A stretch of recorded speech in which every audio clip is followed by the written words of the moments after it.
তো যেই ঈমান আপনাকে চায়ের দোকান থেকে, আপনাকে টিভির কাছ থেকে আল্লাহর পর্যন্ত পৌঁছাতে পারে না, আল্লাহকে সিজদা দেওয়াতে পারে না, যে ঈমান আপনাকে চায়ের দোকান থেকে আপনাকে আল্লাহর ঘর মসজিদের মধ্যে ঢোকাতে পারে না, তো সেই ঈমান আপনাকে জান্নাতের মধ্যে কেমনে ঢোকাবে? সম্ভব না, সম্ভব না। এজন্য আমাদেরকে আগে ঠিক করতে হবে ঈমান, এরপর আমল।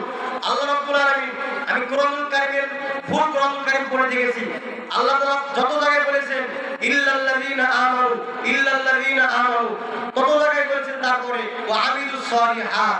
কোরআন শরীফের যত ভাগ আছে তার মধ্যে 500 আয়াত রয়েছে, এর মধ্যে নামাজের ব্যাপারে আয়াত আছে 80টা। আজকে আমাদের দুঃখ লাগে, কষ্ট লাগে, আজকে বিভিন্ন কনসার্টে মানুষ হয় লক্ষ লক্ষ, কিন্তু ফজরের মসজিদে লোকজন হয় না। এর থেকে মুসলমানের জন্য আফসোস আর কি হতে পারে?